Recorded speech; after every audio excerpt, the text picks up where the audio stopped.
It's funny because when I was there, I was like, no, I'm not going to go again. This is the ghetto. I can't live like this. Da, da, da. But then literally as we leave, I'm like, book my flight now. Book my flight now. Hi guys, and welcome to another episode of What Did She Say?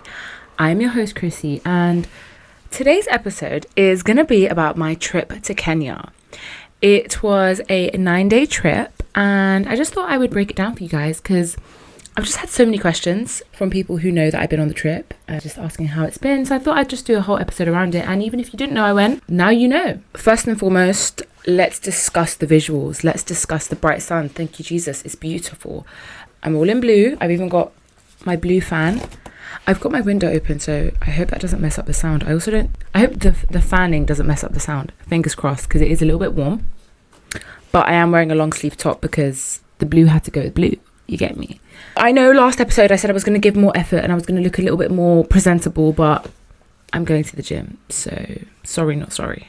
I don't know why I feel the need to defend my honor when it comes to how I look on this podcast, because it really is just this podcast really is a video journal. So do you get dressed and do you do up makeup when you write in your journal? No, you don't. So I don't think I should when I come on here too, right? Bummy is bummy, and bummy we have to just take it, right? So that's the end of my defense. But I am very happy that we have natural lighting today. That is great. I love me some natural lighting. Kenya. It was a missionary trip, right? I actually did this trip in 2018. It was so random. One day I walked into church. I was 18 years old. I didn't really have much going on. We were coming towards the end of my last year in sixth form. And I just walked into church one day and they were talking about this Kenya mission trip. Go to Kenya for 10 days, this, that. And I was like, bet, I've got money. Let's go. I don't even know why I had so much disposable money at that time. I think I was working 3 jobs. It was really random. And I booked my ticket to Kenya. It was so random. Till this day, I can't tell you why I did that, but it definitely was a form of divine intervention because it was very transformative for me. And yeah, it was really good. There was no one I knew that was going except for one guy, and I didn't even know him that well. He was from my church, so it was only me and one other guy from my church who actually went on this trip. There was a whole bunch of people from the Brighton church and then 2 churches from Chicago that went. So I was it was low-key like a solo trip, but obviously at that time it wasn't a holiday, right? But obviously 2018, like that's very foggy for me, lots of gaps in my memory. But what I do remember, it was a very spiritually healing time for me. It was so zen, it was so chill. The service was obviously pretty hard, but I don't know, spiritually, it was very chill, very zen. There was a lot of alone time, a lot of quiet time, and you were able to really reflect and do so much inward work. And I had a really good encounter with a really amazing priest there who I did confession with for the first time in years. I finally confessed for things that were really weighing on my heart. So it was a big time for me. I think it was a great trip. Funnily enough, literally 2 days before I was supposed to travel, my phone got stolen. We went paintballing for my cousin's birthday and someone broke into the car and stole everything that was inside, including our phones, car keys, everything. It was actually such a shambles. So I ended up going to Kenya with a Nokia phone and my iPad. So it was not contenting at the time. But I don't know, I feel like it still low-key worked. I used my iPad to journal. It was really good. But I think I was only out there for just under a week. I think I had to leave a little bit earlier than everyone else because of school. I was still in sixth form at the time, as I said. So that was my first Kenya experience. I mean, I promised myself that I would go back, but it just never worked out money-wise. The trip never really actually happened again for my church. My church didn't organize it. I think the last trip was in 2018 for a whole trip planned by the church. But obviously the service is open for all at pretty much all times. I think you can just go. So I did say to myself that I wanted to go again, but the opportunity never came in the right time. And then I just thought, I'm just not going to do it again. But I love Kenya so much. It just still had such an important part in my heart. Till this day, right over there, I have this fabric painting. Is that what you call it? I don't know. And it literally has the outline of Kenya and 2 giraffes on it. And it says Kenya. The giraffes meant a lot for me because my mum loves giraffes. And the 2 giraffes, I always think of the mummy and the baby giraffe. That's me and her. And then obviously Kenya, it's just got the map of Kenya. And I love it. It's really cute. So it's always stayed a big part of my heart, right?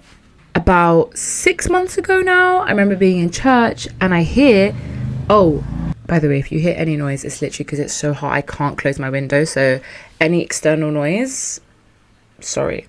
Back to the story. So I hear that there's going to be a trip. They are planning a missionary trip to Kenya and it's going ahead kind of early this year, 2025, mid this year. And I was like, oh, bet, I got to get in on that. I can't not go to Kenya. The opportunity is there. But then it kind of like no one spoke about it. So I thought it wasn't coming around and whatever. And then randomly, I'm standing in my kitchen doing the dishes. And then I see a message literally within 30 seconds. A message pops up. And I think I've read it within 30 seconds that it's been sent. And it's like, fill out this form, pay the deposit, come to Kenya, limited spaces, priority go into first come, first serve. And I'm like, oh my days. I stare at it and I'm like, it was like $1,000 as well for everything. Flights, that. And I'm like, low-key, I have the money. But high-key, I'm not there spiritually. I am not there spiritually right now. But then all of these thoughts are rushing through my mind. And I'm like, but because I don't think I'm there spiritually, surely that it will heal me. I don't know. I just thought maybe I should go. So I just did it. I did it. I filled out the form, paid the deposit, and I was like, I don't know. I just still felt like, because it also said that no guarantees, we have to confirm with you whether you've been not accepted to go, but like if you've actually got a place to go. So the whole time I was like, oh, okay, so I know I've signed up and I know I've paid the deposit, but I'm not actually going. And I'm just going to wait for God to sort it out. I've done my part. God, you finalize it, right? This whole time I'm still convinced that I'm not going. A week goes by. I go to church. And I'm speaking to one of the guys who's organizing it. And I'm like, hey, so I haven't heard back. I'm not going to Kenya, am I? And he was like, let me check the list. Here you are. And I was like, oh, so this is real. A couple of days later, a whole group chat is made. Once the group chat is made, it's real. I'm not going to lie. At this time, I'm starting to low-key crash out. I'm like, what have I signed up for? Not only am I now going to Kenya again, right? But I have a look at who's in the group chat. I have a look at all these people. And I'm like, right, there's 45 of us, all from my church. It's bad that I was making judgments, but I'm not going to sit here and pretend like I'm an angel. I was making judgments. I was like, this person is hella jarring. These people are annoying. I don't want to be around them. This is so intimate. This is so that. I want to go as like a lone wolf again, but there's just so many groups, so many people, so many this. And I was like, I think I was just finding excuses to complain, and I was finding excuses to low-key want to back out, but I was panicking. I'm going to lose my job. But you know what? As the time went on and the group started popping a little bit, people started talking. We started having weekly calls to pray for the trip. It did make me feel a little bit more comfortable, but not insanely comfortable. One of my best friends was going, which did give me a lot of peace. But I don't know, still I was panicking because, yeah, she's one of my best friends, but she was also going in her group of friends who I thought at the time was super cliquey. And I was like, I would just rather go alone than go in the midst of little groups who have each other, and then I'm just there. I don't know. Look, I'm being really honest here. I don't care how this sounds, but that's kind of what was going through my head. Is this a spot? What is that? Anyways, I just felt like I was finding excuses. There were even people going that I hadn't spoken to in years. There were people that I didn't know going, and I was like, oh my gosh, this is going to be just too much socially. I'm going to be panicking. I'm going to be stressing. It was so ridiculous, honestly, when I think back now, because I actually haven't thought back at these thoughts till now, and I'm like, this is so ridiculous. But again, when you're just trying to make excuses, that's where I was at. Anywho, so we traveled, I think it was 25th of May or something. No, it must have been 22nd of May. I don't know. Not relevant. End of May, we went. And we had our final Zoom call, because we would do these, like I said, weekly Zoom calls to pray for the meeting, to discuss little things, to make sure that we're ready. I'm just going to talk about gearing up process as well. Like I said, we had those weekly meetings. We also had to come with a minimum of 15 kg of donations. Now that's, sorry, I'm waiting for the motorbike to run past. 15 kg of donations. Some of us bought all those donations and they put them into our bag. A lot of people were going to Egypt and getting bare donations, and then I had so much weight of donations. Apparently we ended up taking 700 kg of donations, which is insanity. Wow, God bless, right? Me, for instance, I think my lump of donations was only about 5 kg, so then I ended up taking about 18 kg from another guy, and which, by the way, I will say for the record, he scammed me. He told me it was 15 kg. I'm only saying this because if he's watching, he can laugh. But brother told me he was going to give me 15 kg. It ended up being 18. I just want to say that right now. I'm joking. What a blessing, right? So we had about a 23 kg limit in our big bags, and then more than half of that obviously had to be donations, and you had to spread it around. And at the time, again, I was panicking. I was like, why? I need this space. I need my luggage. But it was fine because God blessed it, right? And if you're wondering what were donations, they literally were anything and everything. Sweets, snacks, clothes, shoes, dental products, feminine products, crosses, Bibles, Christian related stuff to hand out, to give. chocolate sweets, I already mentioned that. Literally everything and anything for all age groups, for all people. We just always wanted to give. Everywhere we went, we were just giving things. So that was really important that we had that stocked and ready with us when we went. What else did we do to prep? Obviously, vaccinations, had to get those done. Visa, and then packing. I think that was pretty much it. There was a long to-do list. Everyone was so helpful. Like, people were creating donation lists. Like, everyone was just so helpful all the time. We had to prepare for, like, you know, mosquito repellent, because apparently the mosquitoes there are crazy. I don't know what I'm saying. Apparently, I was literally there. Mosquito nets that you'd sleep in. I didn't take one, so someone had to lend me one of his. Bless his heart, man like Rafa Kids.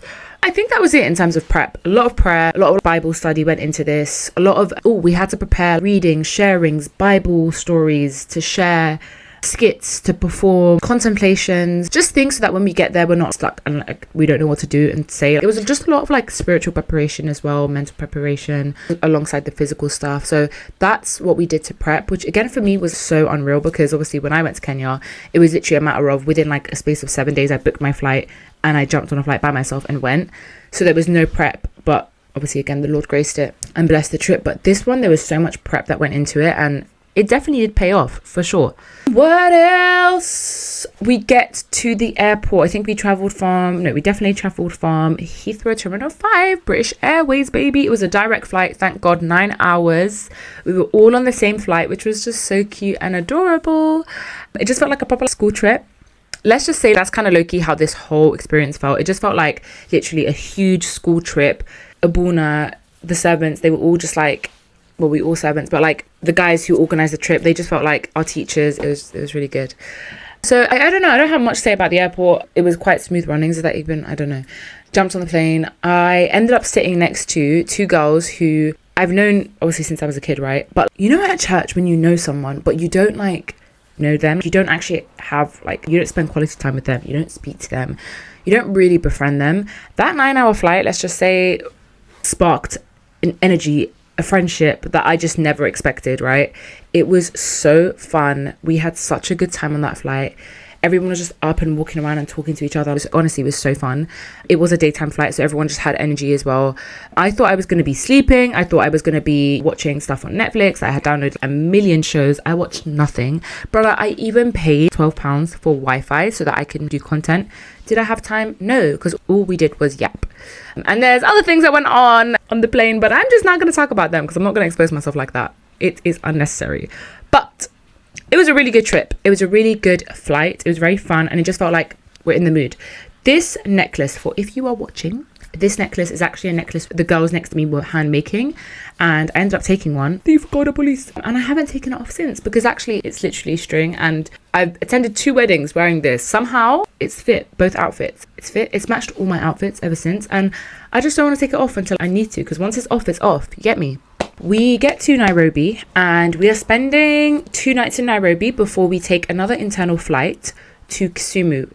Kisumu Miseno is where we were staying to do our service. We were staying in a village where obviously they are in need, right? Comparatively to Nairobi, right? So we only stayed in Nairobi for 2 nights. It was obviously the night we arrived, sorry. The next day we woke up, and what did we do in Nairobi the first day? We visited the orphanage, the boys' orphanage. Now that day was so special. It was so incredible. Obviously one of my favorite days. If you want to see content, if you want to see what that experience was like, you can run off to my TikTok, and there's so much footage of that orphanage experience. It was incredible. It was so beautiful. In Nairobi, just for context, we were staying in the Coptic hospital. It's this huge hospital, kind of like, think of it like kind of like a compound. There's a hospital, there's a church, there's like accommodation. That's where we were staying. We spent the night there, went to the orphanage during the day. We spent pretty much the whole day there. It is a Christian orphanage. However, obviously they take in anyone and everyone. Essentially, a lot of women in Nairobi who have children, they live on the streets. They can't provide for the children. They can't look after them. So these children are just left in the streets. So the servants who work at the orphanage, a lot of them go around looking for kids to see who's in need, who needs a home. Sometimes the mothers come and like literally give their kids to the orphanage because they're like, I can't look after this kid. It's not fair. So it is obviously just such a beautiful act of service, this orphanage itself. They teach them about Christ. They They offer them a father that they obviously never had. It's incredible. And those children were truly one of the most amazing people I met in Kenya, like hands down. They literally, the ages range from like 2 years old to 18. And yeah, when we walked in, we just chilled with them for a bit. We sang worship with them. They sang to us. We sang with them. It was great. Singing, dancing, vibing. And then we split off into little groups depending on their age groups, and we did sharings with them. We spoke with them. We did little skits with them.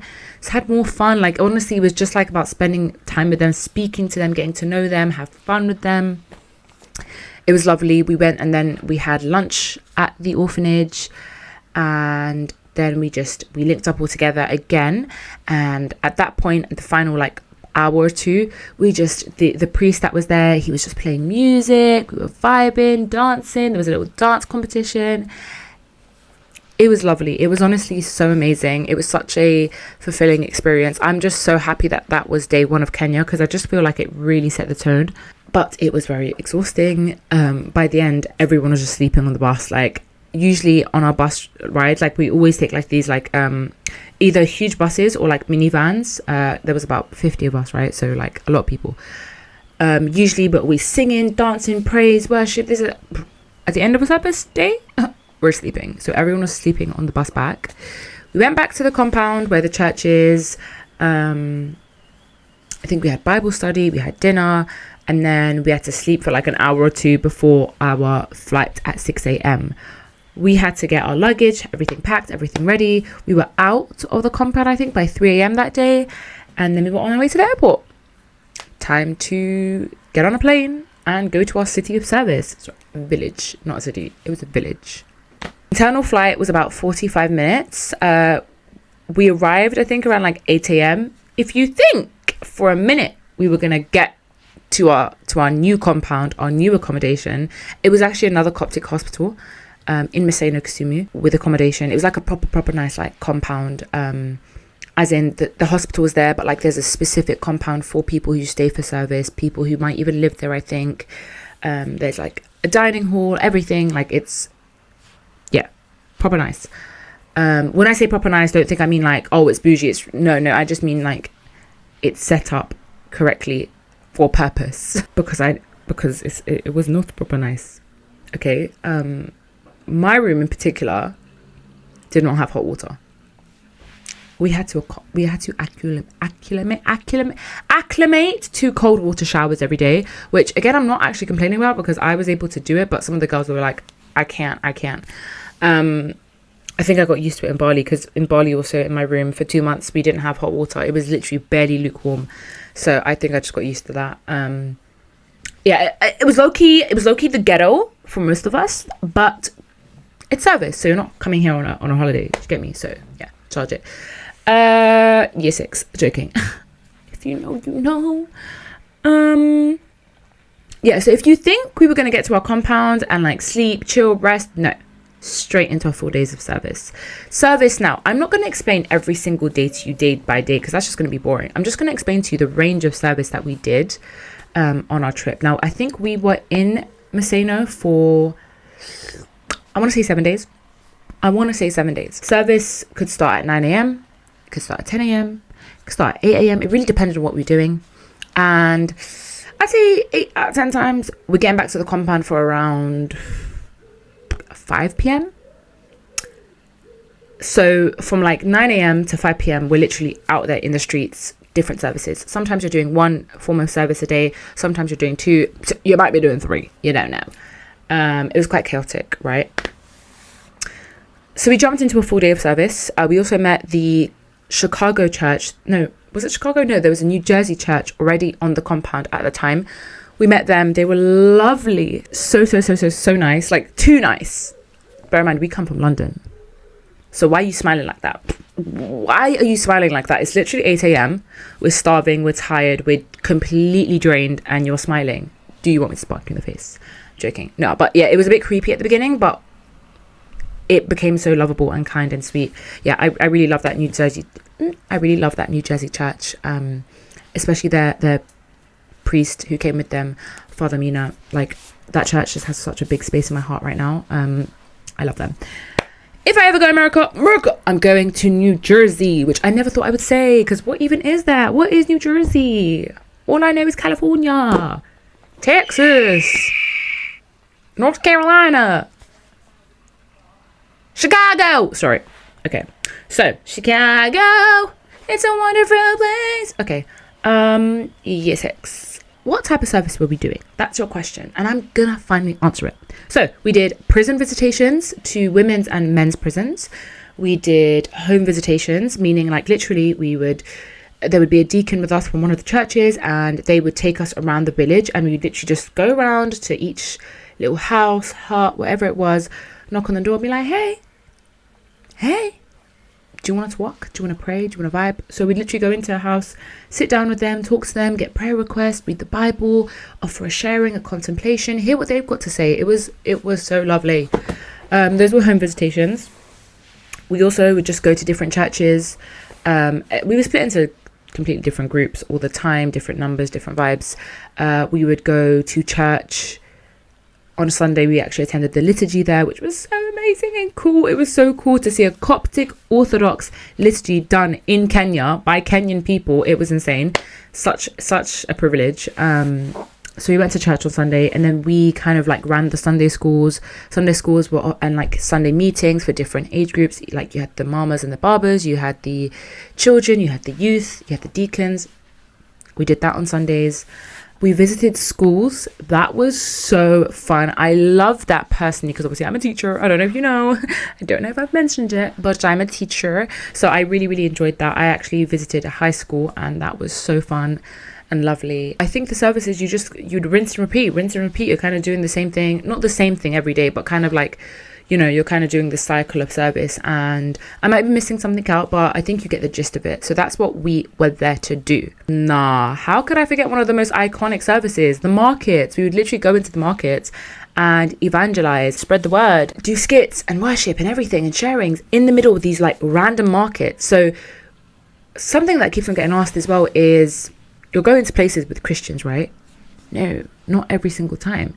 Like the prisons, obviously, they're not Christian prisons. The home visits, not every single one of them is Christian. The markets, obviously, anyone could be in the market, right? That's the point of evangelizing. There you go, I got it. Evangelizing, right? You're spreading his word. You're spreading the gospel. We are here to be called the fifth gospel. We are called to be the fifth gospel. So that's what we went to go do, right? Because you never know. You could just be standing in the market speaking about Jesus, and you're planting seeds. Why am I holding a fake mic? Like I don't have a whole mic in front of me. Hey babes. That's what we did. We handed out leaflets so that people would like know where to go to if they wanted to go to like the closest Coptic Orthodox church to them. We were always like offering donations every home visit, every like school visit, every church visit. Like we're always giving donations. You know, these people, they don't have much, and literally the smallest little thing could like make their day. So why not? Like we come from such privilege. So yeah. That was our service. I mentioned the school was one of my favorites. I did really, really, really, really love that day when I went to the school. But home visits had a really special place in my heart because it was just so nice to be welcomed into someone's home, whether they were Christian or not, and to just speak to them and to get their prayer requests and to just kind of keep them in your heart. That was really special to me. And of course, the prison. I went to a female prison and a male prison, and the female prison was just such an experience. Like, it was so crazy. Like, I don't actually have any footage of that because obviously we weren't allowed our phones in there, but the women there were just so raw and real and open and truthful and, you know, repenting at every moment. And they just really make you think that, imagine you have all this freedom, you have all this privilege, yet we still are trapped. We are the ones in prison, not them, right? So that was crazy. That was really beautiful. And something that really stuck with me was right at the end, one of the inmates, she came on the mic and she just literally was thanking us for coming and, you know, visiting them. And she said, like, you are literally doing his work. You are living out scripture. I was like, what is homegirl talking about? She was like, Christ told you to go visit the prisoners. And I think a lot of like that bit in particular, I think we always kind of like let it go over our heads, because we've been kind of brainwashed into thinking that every single person who goes to prison is an evil, horrible person. If you actually really learn about the prison system and you learn about convictions, you'd realize that a lot of those people are unjustly like criminalized. They are unjustly put in there. A lot of those people might have just done one mistake, and all of a sudden their whole life is like, just because someone goes to prison, that does not make them a bad person. And I just think as a society, we really gloss over that verse where Jesus said to go visit the prisoners. And I just want us to deep for a minute. Why would Jesus say that if it wasn't big facts? Like, if it wasn't something we should do, if it wasn't something that would be good for our hearts, why would Jesus call us to do that, right? Remember, he didn't come here for the kings and the queens. He didn't come down on this earth for the people who've already repented. He didn't come here on this earth for the perfect people. No, he came as a doctor to heal the sick, to heal the needy, to heal those whose hearts are imprisoned, whose hearts are sick, right? So when she dropped that bar and she's like, you're literally living scripture right now, I was like, mind exploded, because even without realizing, I've been put in a position where I'm living out scripture. Like, what an incredible blessing. Because in this UK, where do I ever hear about people going and visiting prisoners? Like, we just don't do that. Or maybe I'm blind, but I'm so blessed that I was given the opportunity and the chance to go to Kenya and visit a prison, because that is what Christ called us to do. Yeah, mad. So that was great. Like I said, the orphanage was just beautiful. It was so good. I love those little kids. It was so good. Yeah. Now, one of my favorite parts of this whole trip, outside of the realm of service itself, right? The fellowship, it was the family, it was the bond that we created as a group of, I don't want to say Londoners, because a lot of people went from London, but like a group of people from the UK who kind of just really, the thing that keeps us, the thing that we have most in common is the church that we attend. And I just thought it was so beautiful how a lot of us who weren't that close, who probably haven't spoken in years, kind of just came together to form this like really tight knit family friendship group, to serve together in one name. It was just so, it was incredible. It was incredible. The communalism, the community, the love, the friendship, the way that each person just looked after one another. Like, you know, there are some people that landed in hospital, bro. Like, this trip was not easy. Like, physically, it was not easy. Remember, we're little farfy kids coming from the UK, all this privilege, all this, that. You know, the sun here is barely. She's just a reflection. Like, we were in the depths of Kenya. Like, a lot of people ended up being dehydrated, sunstroke, infections, this, that. Like, some people literally ended up in hospital, okay? But it was just, no, wait. A couple people fainted, okay? But it was just so beautiful to see everyone just like get together to look after one person, to look after 5 people, to look after 10. Like, it was just so beautiful. I don't know how else to describe it. Me, on a very personal note, like, I just feel like I formed friendships for life. Like, and I don't even want to say friendships, I want to say bonds, because the bonds that I formed, like, as a whole, like, I call it the Kenya cult now, because we are literally a cult. I don't care, we are a cult, and it's the best type of cult. Like, and that's every single person who went, right? We're tethered. There's like this invisible tether that connects every single one of us that went together, like from the UK to Kenya. There's a tether between every single one of us, right? That group chat is still popping, okay? But also just, I made these really individual bonds with some people who I believe literally are going to be like bridesmaids at my wedding. Like, I'm not joking.